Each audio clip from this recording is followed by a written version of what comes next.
இருக்கிறதுலே சிறந்த பழங்கள்ல ஒண்ணு வாழைப்பழம். என்னைக்கு கவுண்டமணியும் சேர்ந்திலும் அப்படி அடிச்சுக்கிட்டாங்களோ அதுக்கப்புறம் வாழைப்பழத்துக்கு மேல மரியாதையே போயிடுச்சு. பல வீட்டுல அது பத்தி ஸ்டாண்டா மட்டும்தான் பயன்படுது.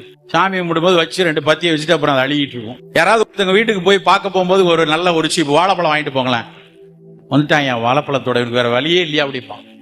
அந்த காலத்துல எங்க வீட்டுக்கு வாழைப்பழத்தை தார்ல தூக்கிட்டு வந்தா அதெல்லாம் இன்னும் கண்ணுக்குள்ளே இருக்கு. தார்ல ஒரு தார் வாழைப்பழம் வாங்கிட்டு வருவாங்க. அப்படியே வாழைப்பழத்தை மட்டும் யோசிச்சு பார்த்தா நம்ம ஊர் களியக்காவலையில தென் தமிழ்நாட்டினுடைய உட்குல இருந்து இந்த பக்கம் தர்மபுரி ஒசூர் வரைக்கும் பாத்தீங்கன்னா எத்தனை வெரைட்டி வாழைப்பழம் இருக்கு. களியக்காவலை பக்கத்துல செவ்வாழை கிடைக்கும், நேந்திரன் வாழை கிடைக்கும். பெண்களுக்கு குதிகால்ல வரக்கூடிய வலிக்கு அந்த செவ்வாழை மிகச்சிறந்தது. பிள்ளை வெயிட் போட மாட்டேங்குதான், நேந்திரன் வாழை சிறப்பானது. திருநெல்வேலி பக்கத்துல நாட்டுப்பழம்னு இருக்கும், இங்க முந்தன் வாழைன்னு சொல்றாங்க. நார் நிறைய இருக்கும், தொலியை உரிச்சா தொலி வந்துருச்சான்னு தெரியாது, அவ்வளவு நார் ஒட்டி இருக்கும். அந்த நார் உள்ள வாழைப்பழம் மூல நோய்க்கு நல்லது, மலச்சிக்கலுக்கு நல்லது, பௌத்திரம் வராது. நாகர்கோயில்ல மட்டிப்பழம்னு ஒன்று இருக்கும், சின்னோண்டு இருக்கும், ஒரு விரல் சைஸ் தான் இருக்கும். 20 பழம்லாம் சாப்பிடலாம். ஆனா அந்த மட்டிப்பழம் குழந்தை அந்த வீனிங் பீரியட்ல கொடுக்கக்கூடிய பழம். அப்படியே இந்த பக்கம் திருச்சியில வந்தீங்கன்னா மோரிஸ் வாழைப்பழம் இருக்கும், பச்சை கலர்ல இருக்கு. பெண்களுக்கு வெள்ளைப்படுதலுக்கும் குடல் புண்களுக்கும் நல்லது, குளிர்ச்சி.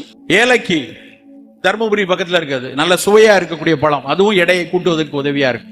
இன்னும் திண்டுக்கல் சிறுமலை பழம், ஈரோடுல தேன் வாழை, எத்தனை பழங்கள் வாழைப்பழத்துல ஒவ்வொரு ஊர்ல இருக்க பழத்துக்கும் ஒரு மருத்துவ குணத்தை சொல்லியிருக்கான்.